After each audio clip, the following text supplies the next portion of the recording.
This is CBC Here and Now.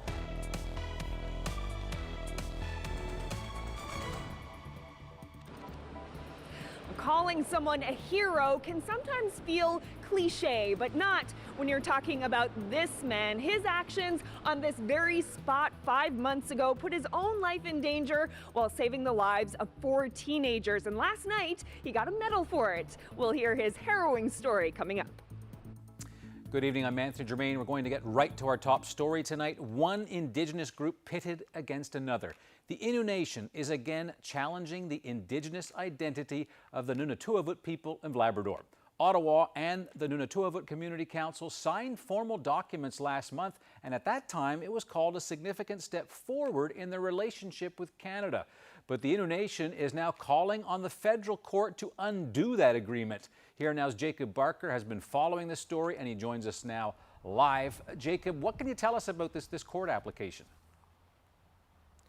Well, this is the application right here, Anthony, and in it the Innu says that the agreement between the federal government and Nunatuavut Community Council should not stand because they say that Nunatuavut people do not fit the definition of Indigenous under the Constitution.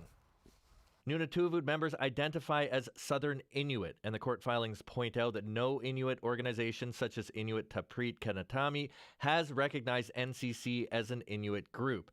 In one section, the document reads, NCC represents people from different regional groups with different identities and of varying degrees of Aboriginal ancestry and is not an Aboriginal collectivity capable of holding Section 35 Aboriginal rights. Another section goes on to say that the Innu of Labrador do not and have never accepted that NCC or any of its predecessors represent an Aboriginal people of Canada. The Innu Nation also says that the minister did not properly consult with the Innu and that Labrador MP Yvonne Jones misrepresented meetings between the department and Nunatuavut.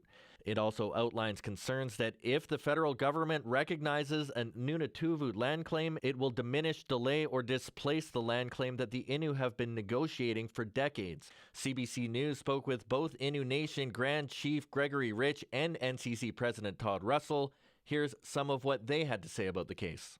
These words are racist. At their core, they are racist. When you condemn not only some individuals, but an entire people about who they are and where they come from, their culture, their identity. These are racist words, these are racist actions, and they need to be accountable and held accountable for those types of words. Why can this new group use the same process as we did? You know, we were at the table for 15 years to tell the government we are Innu and we've been on this land for thousands of years. And why is this group just getting this MOU signed when they've been there not too long? Now, we did reach out to the Ministry of Crown Indigenous Relations today, which is named in this application, for their comment, but they say that, well, they're not going to be saying anything while the matter is before the courts. Anthony? All right, Jacob Barker live in Happy Valley Goose Bay. Now, there's much more to talk about on this complicated story, and in 25 minutes, the Grand Chief of the Innu Nation joins us with more. Now, still with Labrador, the province and the feds have been in talks for 3 years, working on an agreement to clean up former U.S. military sites there. But as the CBC's Rob Antle reports, the goalposts may have moved downfield on any potential deal. It's a goddamn mess. Excuse the language. I just dumped her and left her. The Mid-Canada Line was a warning system for Soviet threats during the Cold War. Sites like this one were abandoned in the 1960s, but the environmental problems were left behind. Another location, a similar problem. Piles upon piles of barrels here at Border Beacon back in the mid-90s. Problems that continue to this day. Proof in this environmental assessment report published this year. Over the years, $22 million has been spent to mop up the mess at a dozen sites, all but one in Labrador. Ottawa pitched in $5.5 million of that back in the 80s. But millions more will be required going forward. The province began talks with Ottawa 3 years ago about a possible 50-50 cost-sharing deal, but in internal documents, provincial officials have expressed concerns about apparent shifts in the federal position. Fewer things that may be eligible for funding, more information requested by the Department of National Defence, and longer timelines. In a statement, DND says it will continue taking concrete and significant steps to address risks posed by historically contaminated areas. But officials at DND say they can't provide any further details on ongoing talks with the province. And the province isn't talking either. Rob Antle, CBC News, St. John's.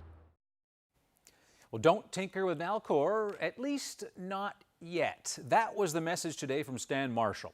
Nalcor's CEO appeared before the Public Utilities Board this morning. It's looking at options to try to keep electricity rates affordable in the Muskrat Falls era. One of its experts is recommending that Nalcor be restructured, that its power supply division be merged with Newfoundland Hydro, and that Nalcor's operations be fully regulated. Marshall is opposed to that. Right now, I think the emphasis has to be on finishing the job we have on the go, finishing the project. And the organization we have in place, structure we have in place is working quite well. And I'm anxious that we not change it until we get Muskrat finished. Also gave an update today on the challenge of developing computer software for the new Labrador Island transmission line. That link has been offline since last spring, and General Electric is struggling to complete the software. Marshall says a temporary solution should be available in the coming months so that power can be delivered to Newfoundland from Labrador this winter, but there is still a lot of work to do. But it's going to take 2 or 3 years before this gets to a state where everybody's happy with it. All the functionality has been demonstrated and bugs worked out. It's a very complex system. Meanwhile, Marshall predicts another major hydro resource, Gull Island, is going to be developed within the next decade. And in other news, as for his own future, Marshall says he plans to step down as CEO in the spring, 3 years after he chose to step into that role. Well, 2 southern Labrador communities will run on backup power this winter. Fire ripped through the diesel plant supplying Charlottetown and Pinson's Arm early yesterday morning. Newfoundland and Labrador Hydro suspects that the plant is a total write-off. Now, it's still investigating. Volunteer firefighters were able to save a substation and a nearby mobile diesel generators. Keeping that infrastructure safe meant power could be restored to all 285 residents last night. Those systems will be used over the winter while Hydro looks for a permanent solution. Another generator is being sent to the communities to make sure that there's an adequate power supply for the cold months ahead. The way it works in these diesel communities, because they're isolated, is you need to have enough that if you lose a unit, you've got another unit to bring in. So we'll make sure that it meets our planning criteria for the winter, so it'll be as reliable as it probably ever would be.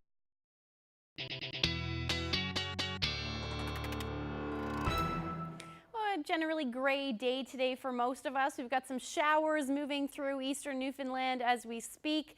And as we head through the night tonight, it should be a generally clearing trend for most of us, but those temperatures absolutely gorgeous. 17 degrees was the hot spot today. St. John's reached, Ferryland actually reached 18 degrees today. Otherwise 13 for Happy Valley, Goose Bay, number of areas in those double digits. Now with that cold front pushing through with those showers, a little bit of a cool down, but with that comes high pressure, and that means we're in for a good stretch of weather. I'll have all those details coming up. Anthony? Thanks, Ashley. An investigator with the group Compassion Over Killing says he's not buying an apology that was made by the CEO of Cook Aquaculture. The animal rights group released a video on Monday showing staff at a Cook-owned salmon farm in Maine smashing the fish against posts and then stomping on the fish.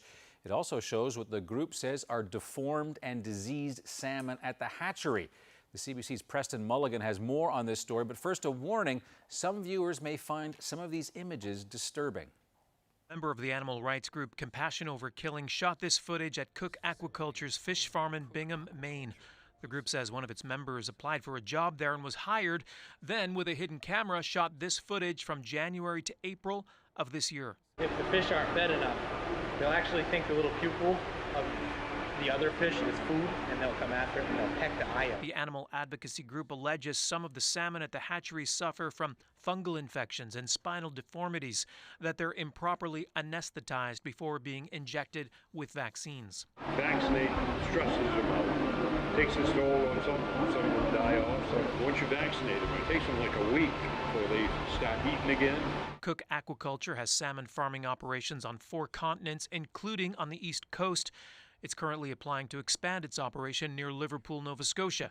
Cook Aquaculture CEO Glenn Cook released a statement saying he's sorry and disappointed after reviewing the footage issued today by the activist veganism organization.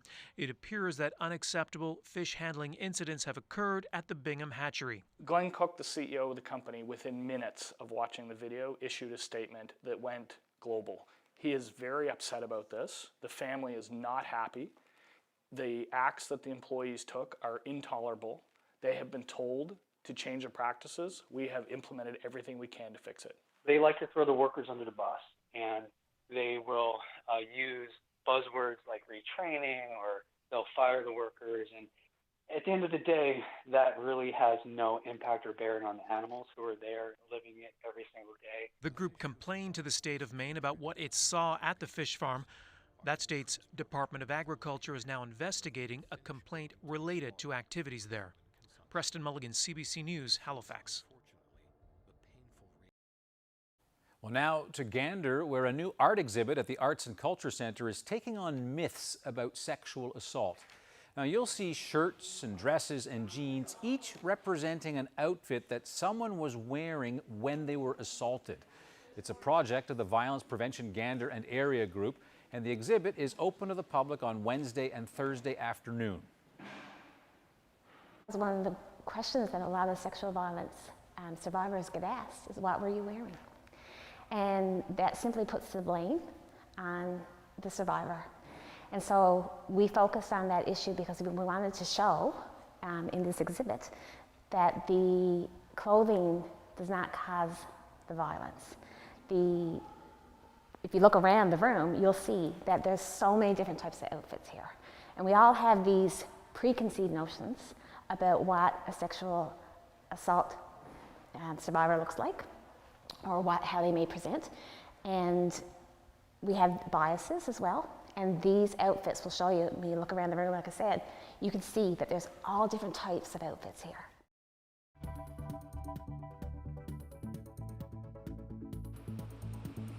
You can still see the burn mark on the sidewalk where a crash, fire, and explosion happened 5 months ago. Coming up, cab driver Mike Stapleton will tell us what he did that night to earn a Medal of Bravery.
Well, if we had a window back here in St. John's, you'd probably see a bit of wind, a bit of rain right now.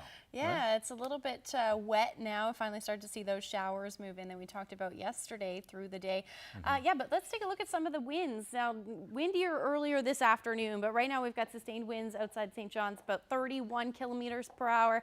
And those winds really anywhere along the northeast coast, pretty similar as we see a cold front move through. And you can kind of see where those winds are as well. We're gusting upwards of anywhere from 40 to 50 kilometers per hour for most, and then we've got those stronger wind gusts as well up through Labrador.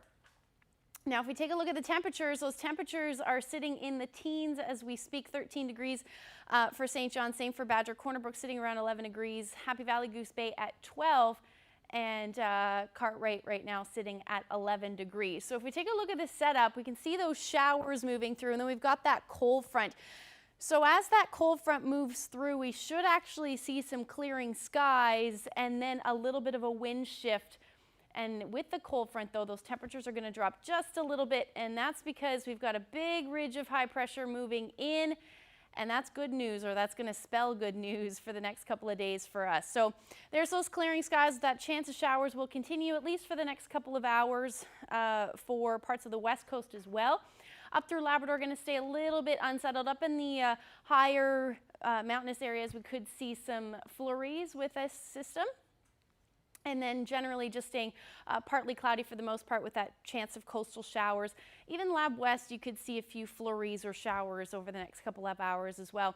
Now, as that cold front moves through, we are still looking at the potential for some fog patches, mainly for eastern Newfoundland and the Avalon. Temperatures dipping into the single digits overnight. Again, we're going to see a little bit of a wind shift as that cold front moves more westerly, so 20 to 40 kilometers per hour, so pretty similar to what we're seeing right now. 4 degrees for Corner Brook, 8 for Port aux Basques, and 6 for St. Anthony. But again, generally a clearing trend as we head towards the morning hours. 8 degrees the overnight low in Happy Valley, Goose Bay, and Lab City going down to -1 tonight, again with that risk of either showers or flurries. And then your west-northwesterlies, 30 to 50 kilometers per hour. So it's going to stay quite breezy through the night tonight. But as that ridge of high pressure starts to move in, the good news is we are going to see those winds ease through the afternoon. And we'll take you through timeline-wise. So there's overnight into tomorrow morning. You'll see those winds will start to go down, probably 20 to 40 kilometers per hour, and even more so as that ridge of high pressure moves in, a little bit of a wind shift, and we'll see those winds really ease off into Thursday. So certainly good news there, but not a whole lot to talk about weather-wise. Just lots of sunshine. Temperatures again, though, going to dip a little bit, anywhere from 11 to 13 degrees, essentially across the board, right into the west coast. 10 degrees for Corner Brook, same for Stephenville. And as we head up to Labrador, pretty much the same thing. Just a slight chance of a few showers along the coast in the first half of the day, maybe a few cloudy periods in the mix, but not a whole lot happening. So let's look at your tomorrow forecast. We'll look ahead in a little bit. Thanks, Ashley. The City of St. John's honored a local taxi driver at its meeting at City Hall last night. The city gave the cabbie the Royal Canadian Humane Association Canada Bravery Award. Why? Well, last May, Mike Stapleton put his own life in danger to save 4 people from a vehicle that was about to burst into flames. Here now, Carolyn Stokes is live at the location of that crash, and she is with the guy who's being praised as a hero. So, Carolyn, can you tell us a bit more about what happened that night? Well, Anthony, right now I'm under an overpass. Downtown St. John's is right there behind me, and this is the road that leads up to Shea Heights. So I'll try to set the scene for you. Just picture this. It's May 12th. It's 2 a.m. Sunday morning, and it's clear skies, not a breath of wind, and a vehicle carrying 4 teenagers is coming up this road, taking this sharp turn heading up to Shea Heights, and hits that wall right over there. You can still see the burn mark on the sidewalk. and the car was crumpled. The teenagers were trapped, but luckily for them, this man, Mike Stapleton, who is a Jiffy cab driver, was just up the road in Shea Heights dropping off some passengers, and you were on your way back down, and that's what you came across. Can you take it from there? Take us back to that moment when you saw the car. I came around the corner here, and I saw a set of headlights still on, so I pulled in over here and said I better go over and check. So I ran across the street and looked in. There was girls screaming and smoke coming out of underneath the bonnet. So I ran back then and said, you better call everyone, right? I seen a lot of blood in it. So in that moment, were you, it must have been terrifying. Were you processing exactly what was going on? Oh, boy, I went right in motion. I never did it before, but I went back to the cab and phoned. I said, send everyone, right? I said, it's a major accident up, right? So then I ran back and I got the passenger and driver's side rear out and put him over there, and then I got the young girl had her leg. She was hurt pretty bad, so I grabbed. Move over right here this way so we can see you a little bit more there. Grabbed her pants and hold her leg because it was. So. So I got her out on the sidewalk. Then I tried to get the girl out the front, and the doors were jammed, and. So the girls were trapped in the back? What were they saying? Oh, just screaming, you know, everything. It was crazy. And anyway, I finally tried to break the window. I couldn't get it open, couldn't get the door open. I tried 4 times. I tried to lean in and open it. So how did you get it open? What? I said to the big guy, you better help me. And I gave it a tug. Out it came. So that's what happened. Yeah. So you looked in the vehicle, you saw these teenagers, some were trapped, they were clearly in pain. What was going through your mind? Action. So I saw the smoke, I don't know, it just happened. You know, just the big guy sent me here, I guess. Anyway, I got the girl out finally. And then I said I better get the driver out. I saw a few flames coming underneath the dash. So I dragged them up here, underneath the bridge. And when I got it up there, I went back to get moved the other girl because I saw the frame, move her back a bit. There was another girl from Jiffy Cab by then, looking after this girl here, right? Right. So. But you saw flames coming out of the car. What? I mean, that sounds dangerous. Were you worried? I looked down. My God, the car just went up like a tiger torch inside of it, right? So I ran down to get her moved back more, and some guy was by then looking after Buddy up here. So as soon as I moved her back from the car, Jesus, right? The car blew up. As soon as the police car pulled across in front, and blew up right underneath the bridge, man. It was crazy. So just a short time after you were in the vehicle trying to get these teenagers out, the whole thing exploded. Yeah, afterwards. What did you think when you saw that? You must have thought, oh my goodness, what if I had been in action? Yeah. After, when it blew up, it got real. But they're great kids, but you know, everybody makes mistakes. Right? How badly were the young people injured? The driver was passed out, and he never woke up. The back seat guy had his face all smashed in, and the young girl had her legs snapped, right? And the front girl, she got away pretty good, her knee and that. She was just scared, she couldn't get out, right? It must have been terrifying for them and for you. What were you saying to them? I just said, I'm not going to leave you, so don't worry. You tried to comfort them? Oh yeah, I said, I won't leave you. So I stayed with them and got them out. That's it, simple as that. Not that simple. For a lot of people, it took a lot of bravery, a lot of strength even. You're a big guy. 6'5", not afraid of nothing. So you were definitely in the right place at the right time. Right. Boy, it was meant to be, right? You know what I mean? I never did anything like that before in my life, and everything just fell in place. I knew what to do. It's like someone was telling me what to do, right? I even knew who to take out first. It was. What do you mean by it was meant to be? I don't know, but I think there was a bit of intervention there, right? What kind of intervention? I don't know, the big guy up there, I suppose. Right? I got 5 kids and 10 grandchildren myself, so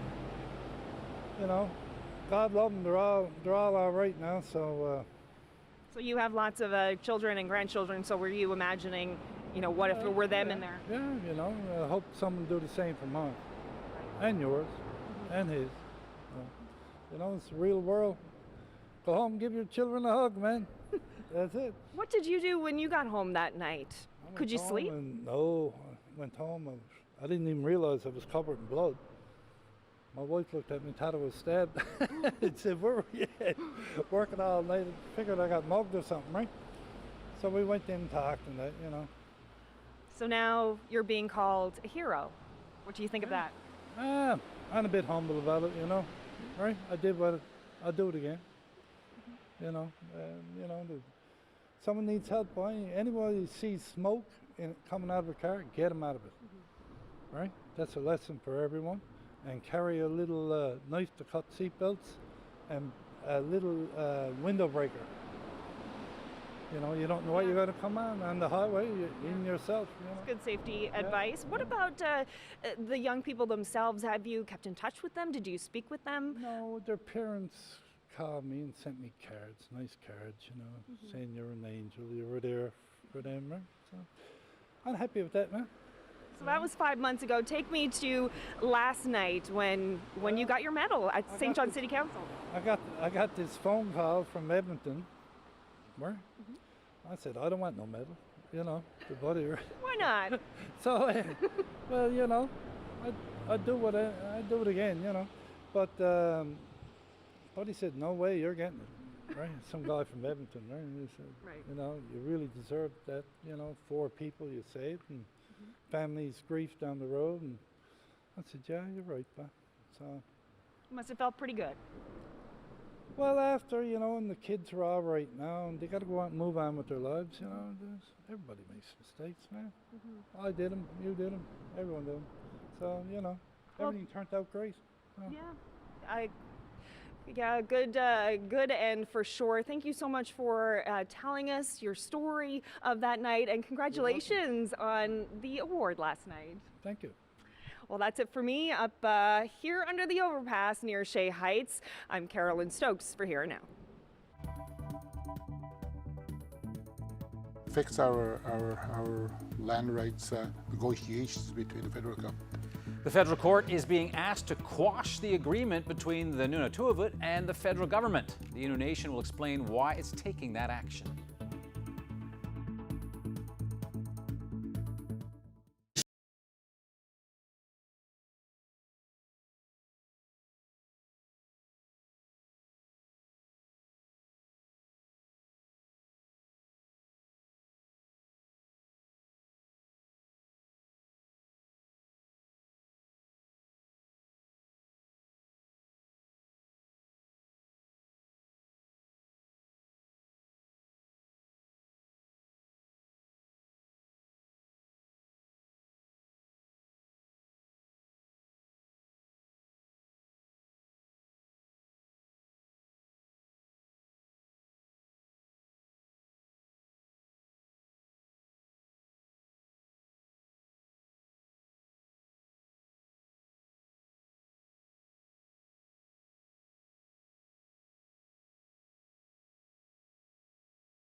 Welcome back to Here and Now. Innu Nation is going to federal court to ask it to cancel a memorandum of understanding between Canada and the Nunatuhut Community Council.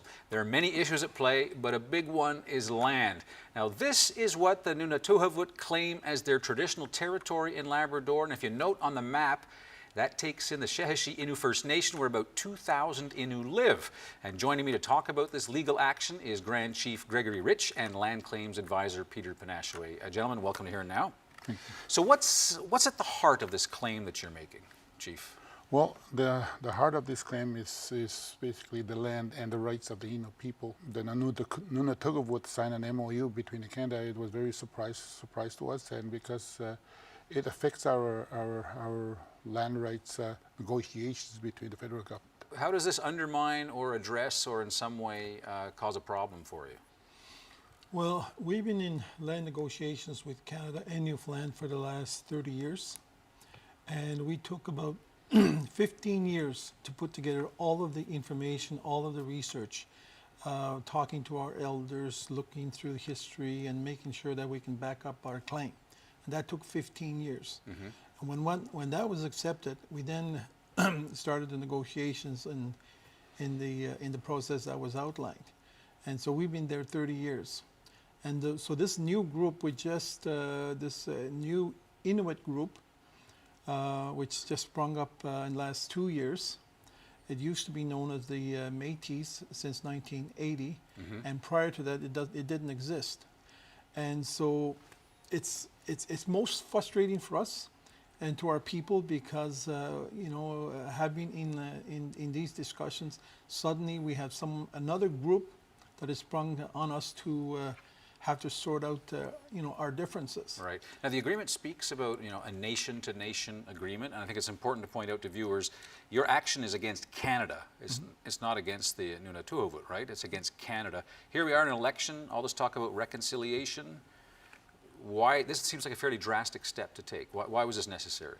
We were at the table for 15 years, like Peter said, to tell the government we are Innu and we've been on this land for thousands of years. And why is this group just getting this MOU signed when they've been there not too long? So you actually question the legitimacy of this group as being an Indigenous group, period, right? I think the term race shifting has been used before. Why is the language so bitter? Well, it's interesting what's happening in Labrador. In Labrador in the 70s, we had the Innu and Inuit, and at that time we would have been known as the Indians and Eskimos. And everybody was, putting us down. Suddenly there's a shift in you saw it in the late 80s, 90s, and now it's a major shift. Everybody's now become Indigenous. Everyone's becoming First Nations or Inuit or Métis, and it's crazy what's happening in Labrador. And right now, for example, even the halibut, for example, with the new First Nations, there's now Indigenous groups in Newfoundland and Labrador, 1/5 of the population. And that's a huge shift in terms of new Indigenous groups. And so that's a real concern for us, particularly how it affects us in Labrador. Right. Obviously, if you're taking Canada to court, you felt this was something that you felt strongly about, that you had to do. What's the message that you're trying to send to, Seamus O'Regan, of course, Minister from this province with Indigenous Services, Carolyn Bennett, and to the Prime Minister, who've talked so much about reconciliation with Indigenous people? Well, I think it's important that we have to bear in mind that the federal election is coming up. And I believe this is a political tactic for Liberal MPs that are running in Labrador. And at the same time, it's important that the Innu of Labrador, to have their rights being recognized, and also at the same time get our land claims at the table moving forward. Right. And we've talked to the ministers for quite some time to speed up our process, the land claim process. And when we heard that the MOU was signed between Nunatuhut and it tells us that some Liberal MPs in Labrador were busy preparing a document to be signed. Obviously, a very complicated matter. We could talk about this for a long time, but we've run out of time for now. Gentlemen, thank you both very much for coming in. Appreciate that. Yeah, thank you very much. All right. Now, mentioned, of course, there's another side to this, the Nunavut themselves. Todd Russell in Labrador managed to offer his thoughts on this court case. Have a look. Well, this is not the first time that the Innu Nation has officially taken a position regarding Nunavut, our land claim process or our recognition of rights process, and in fact our indigeneity. This is the third or fourth time. We are certainly hurt. We feel that these words, these allegations, these lies are meant to inflict hurt. And I think about the people in our communities, our elders, our young people, all who are proud of who they are, where they're from, what we do. And Inuit is who we are. We come from Inuit. We live on the land of our ancestors. We're still there. And so our affirmation of who we are is not up for questioning. And when I hear those types of comments come from the Grand Chief in particular, who is articulating the Innu Nation's position, these words are racist. At their core, they are racist. When you condemn not only some individuals, but an entire people about who they are and where they come from, their culture, their identity, these are racist words, these are racist actions, and they need to be accountable and held accountable for those types of words.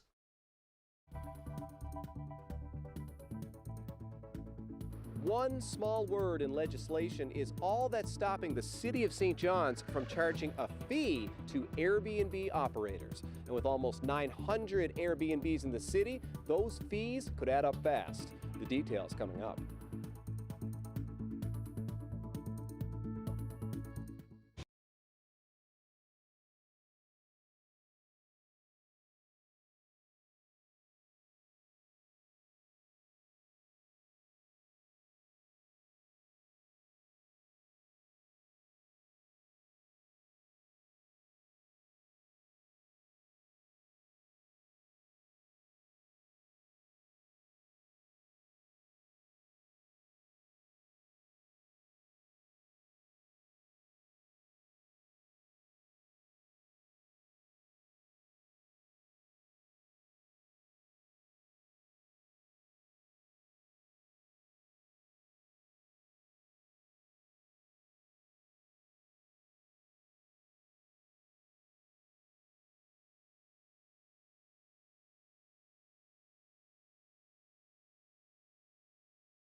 Welcome back to Here and Now.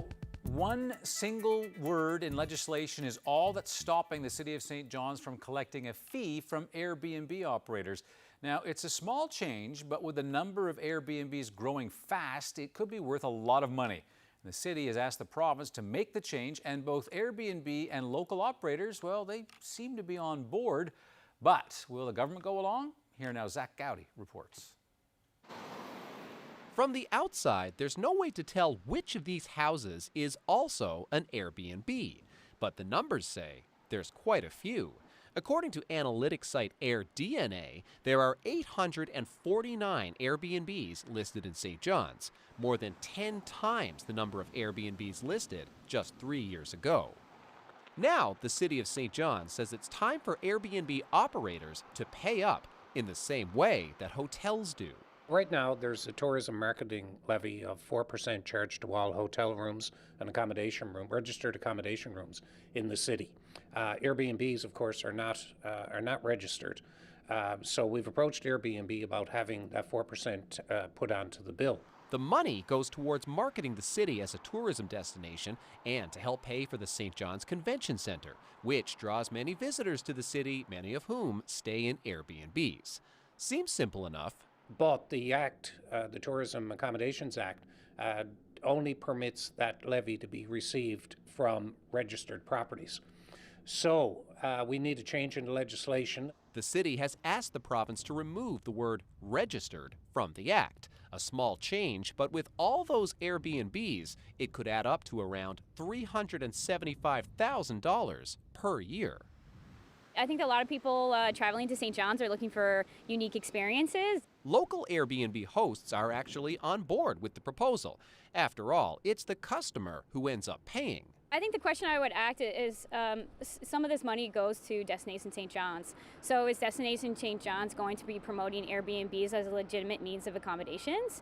And Airbnb is out there right now, and it's starting to grow in the industry. And I think the city is recognizing the vital role that Airbnb is starting to play in the tourism sector. But that is exactly what hotels and traditional B&B operators are afraid of. Hospitality Newfoundland and Labrador wants the province to regulate Airbnbs much more stringently, including forbidding people from renting out their entire homes. According to AirDNA, most Airbnb hosts in St. John's are doing just that. In a statement today, the provincial government says it is working with the hospitality industry to ensure that short-term accommodations like Airbnb are taxed and regulated fairly. But there is no mention of this proposal from the city of St. John's, so there may need to be many words exchanged to change one word in legislation. Zach Gowdy, CBC News, St. John's.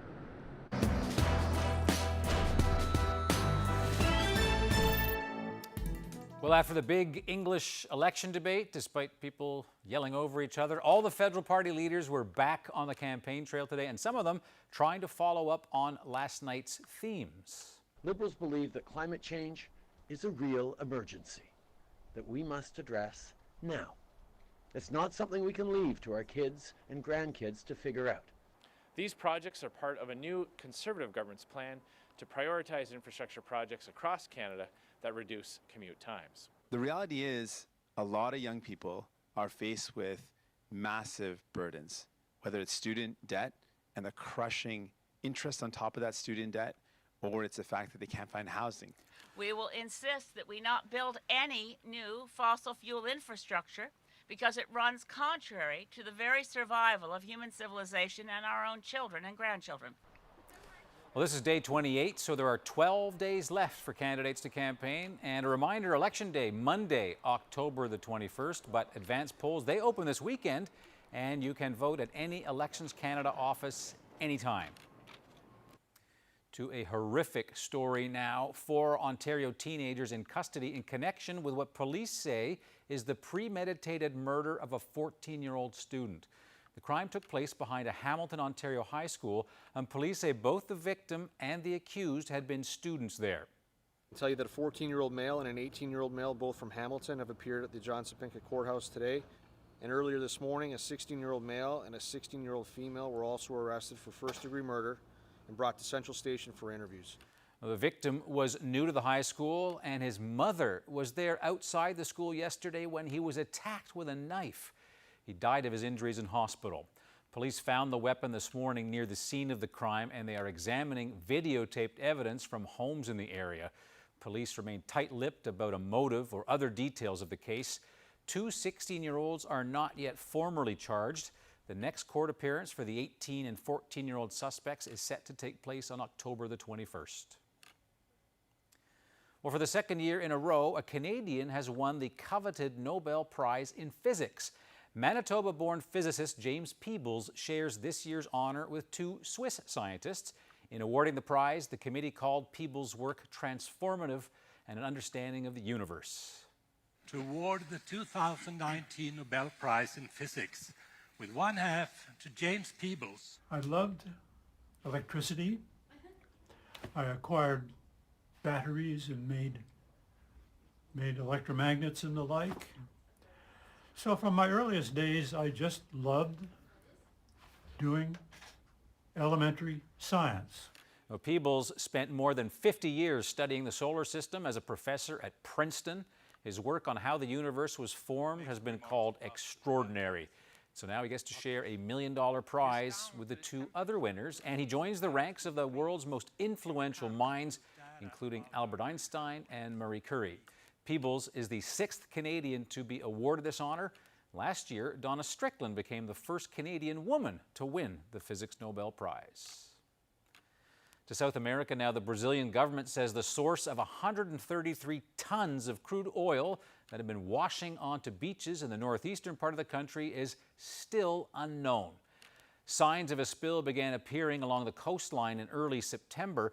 The contamination now stretches over 1,500 kilometers and is killing marine life. It's also affecting life in 46 cities.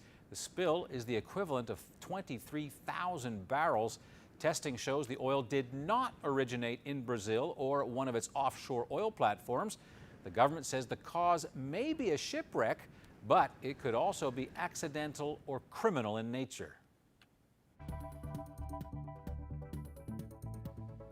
Well, it's raining out there right now, but as we head through the next couple of days, we're in for some nice weather.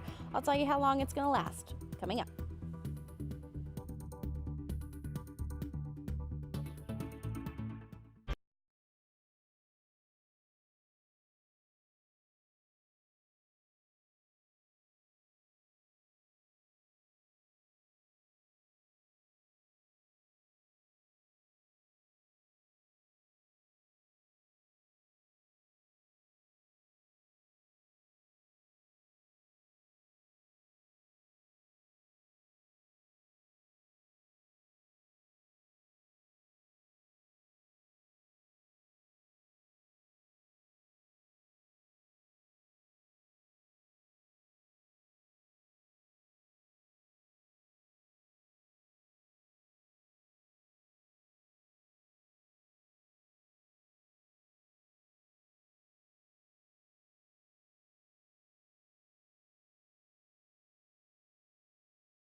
Now, before we get to our weather, let's take a look at something that's more up in your scientific meteorological alley. A super typhoon that pasted the island of Guam. Torrential rains and winds, apparently over 200 kilometers an hour, pounded the island overnight. Many residents fled to get to emergency shelters. Yeah, and a typhoon is basically just a hurricane in the Pacific. But yes, and that wind and rain and storm surges have led to fears of life-threatening flooding, and the tropical cyclone appears to be heading towards Japan next. Yeah, it does not look very good. No, it doesn't. Super tough. Have you been in one? No. No? Because No. you have to be in that hemisphere. Right. Obviously. Okay, someday. Yeah. Northern hemisphere, but just in the Pacific. Yeah. So what do you want to talk about as far as where things are going for us? Yeah, I'm going to sound like a broken record over the next couple of days, but a good broken record, one that you want to hear over and over again. We'll take a look at the setup that we're going to see. So there's that cold front that I talked about a little bit earlier. That's going to push through and give way to a ridge of high pressure that's going to move in and stick with us for the next couple of days. The next weather maker is actually going to be blocked down a little bit further south. That's that area of low pressure.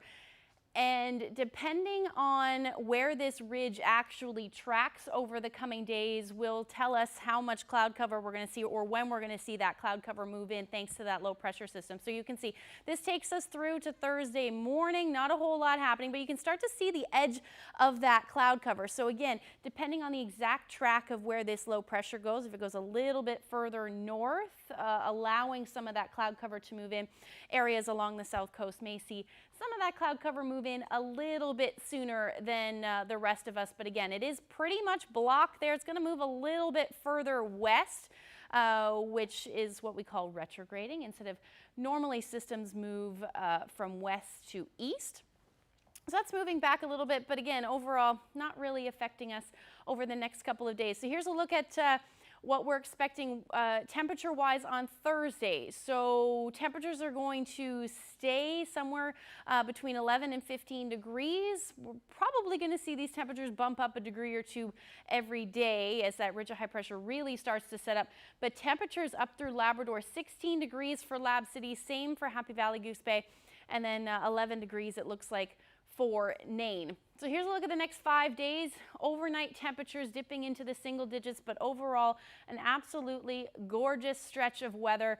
15 degrees by Saturday, so certainly no reason that you can't get out and enjoy the fall colors that are certainly happening out there. Best chance of showers as of now will be on Sunday as that low pressure system starts to make an appearance. 14 degrees will be the afternoon high for you. For central Newfoundland, temperatures look like they'll climb into the mid to high teens by the end of the week, but your overnight low is quite chilly. So we're looking at like a 15, 16 degree difference from what you're going to step out through the day and then what you're going to see into the afternoon. So you may need to leave the house with a jacket, but you certainly won't need it through the afternoon. Western Newfoundland, there you go. There's your temperatures, 18 degrees by Saturday. And temperatures up through Labrador, quite warm. Your normal's around 7 degrees, 19 by Friday. Saturday, same thing right now. And again, these temperatures could jump up even a couple of degrees more. But again, that best chance of showers will be for Sunday.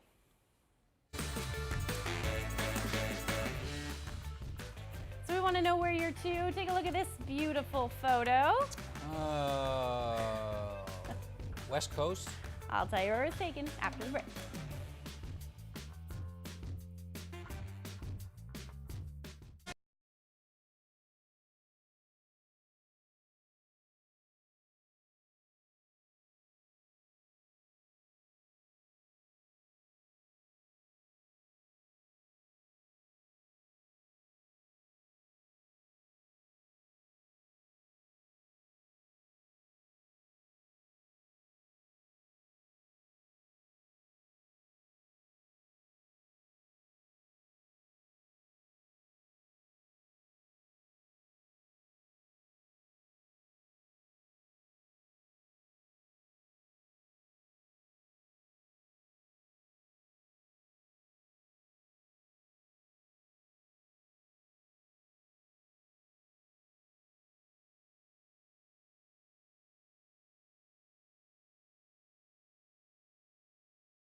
Okay, well, just before we get to the weather picture, it's that time of year that lifts the hearts of hot air balloonists everywhere. Check this out.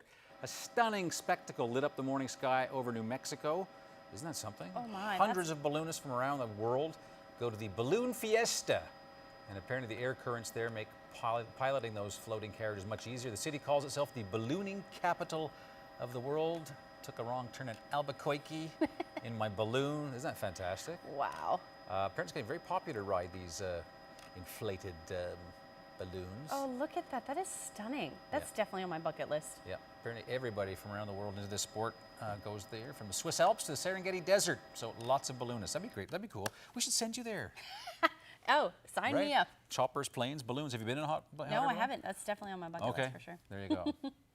Picture? Yeah, we'll take a quick look at the picture. There it is there. It was actually taken in Sandyville, which is in the Canaveral or on the Canaveral Peninsula. That's right. We were just down there. You were very close to that. I have to say, despite the aquaculture stuff, I really want to go back because it is one of the most beautiful places. If you've never been down to the South Coast, Hermitage, Sandyville, Harbor Breton, fantastic. So go there once the fish are cleaned up. Yeah.